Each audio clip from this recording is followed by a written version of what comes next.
जब बनाएंगे परवर की सब्ज़ी इस तरह से तो उंगलियां चाटते रह जाएंगे। नमस्कार माय यूट्यूब फैमिली, आज मैं शेयर कर रही हूँ आलू परवर की बहुत ही मज़ेदार सब्ज़ी। इसको आप डिनर लंच कभी भी बनाकर एंजॉय कर सकते हैं। तो इसके लिए मैंने 200 ग्राम परवर ले लिया है। तो सबसे पहले परवर का ये ऊपर वाला जो होता है पतला पतला एक लेयर टाइप का होता है, इस तरह से इसको हम हटा लेंगे छिल करके। छिलने के बाद किनारे किनारे का हम ऐसे कट लगा देंगे।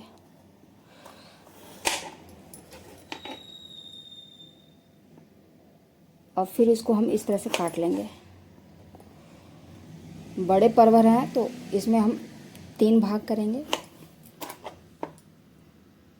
नहीं तो जो छोटे हैं उसके हम 2 भाग करेंगे। इस तरह से सारे हम कटिंग कर लेंगे।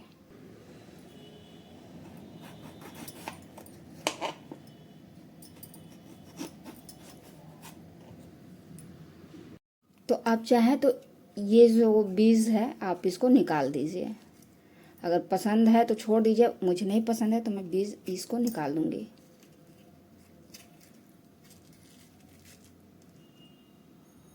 सारी सब्जियां कट गई हैं और इसको मैंने वॉश भी कर लिया था। अगर आप चाहें तो ये जो बीज वाला जो हिस्सा होता है इसको ऐसे निकाल दें।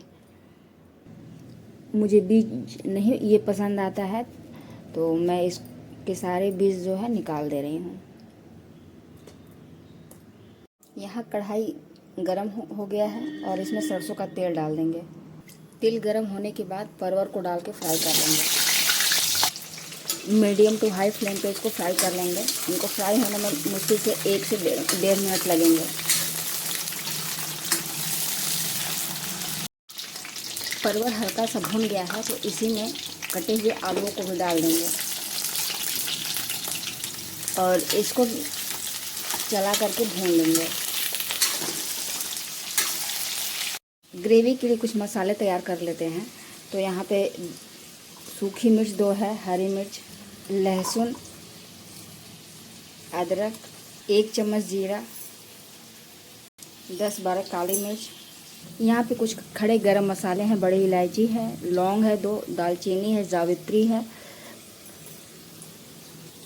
छोटा प्याज कटा हुआ। थोड़ा सा पानी डाल करके इसको बारीक पीस लेंगे। कुछ इस ये अच्छे से भुन गई हैं और अब हम कढ़ाई से इसको सब्जियों को निकाल लेंगे और इसी कढ़ाई में आधा चम्मच पचफोरन डाल देंगे, 2 सूखी मिर्च, तेज़पत्ता चटकने देंगे इसको। और अब एक बारीक कटा हुआ प्याज डाल देंगे। प्याज को भून लेंगे। 1 मिनट लगते हैं प्याज को भूनने में। प्याज भूनने के बाद इसमें एक कटे हुए टमाटर डाल देंगे और इसको भी हम भून लेंगे।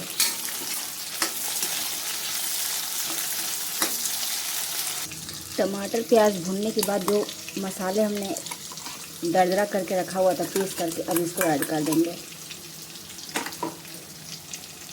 चला लेंगे और अब इसमें हम 1 चम्मच नमक डाल देंगे, 1 चम्मच हल्दी, 1 चम्मच कश्मीरी मिर्च पाउडर, 1 चम्मच धनिया पाउडर, आधा चम्मच गरम मसाला पाउडर पिसा हुआ। अब इन सभी चीज़ों को मिक्स कर लेंगे और जार खंगाल के थोड़ा सा पानी इसमें डाल देंगे जिसमें मसाला पिसा हुआ था। और अब ढक्कन लगा के 2 से 3 मिनट छोड़ देंगे। ढक्कन लगा करके इनको हम भून लेंगे मसालों को। 2 से 3 मिनट होने के बाद देख पा रहे होंगे कितने अच्छे से मसाले भून गए हैं। और अब इसमें हम भुनी हुई सब्जियों को डाल देंगे और इसको मिक्स करके चला लेंगे। अच्छे से देख पा रहे होंगे मसाले सारे सब्जियों में लिपट गए हैं और इसको ढक्कन लगा के 1 मिनट और छोड़ देंगे लो फ्लेम पे। 1 मिनट के बाद सब्जियों को चला लेंगे।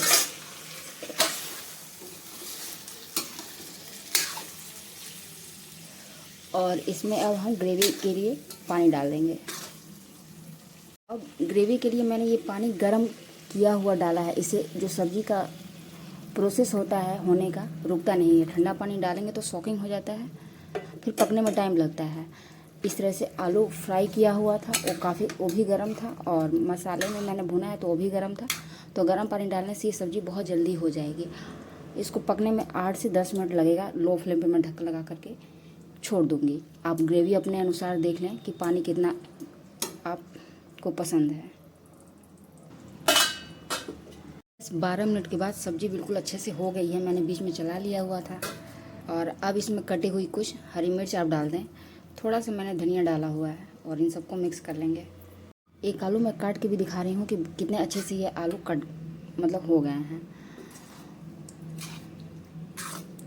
तो इस तरह से सब्ज़ी रेडी हो गई है। इसको आप पूड़ी, पराठे, चावल के साथ खाएं, डिनर में बना करके खाएं, लंच में बना के, बहुत ही अच्छा लगेगा। और अब इसको मैं सर्विंग बाउल में डाल रही हूँ।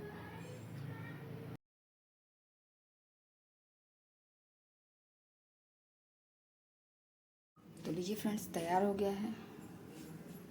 कमेंट बॉक्स में ज़रूर बताएं कैसे बना हुआ है। इस सब्ज़ी को मैंने घी लगे रोटी के साथ सर्व किया है।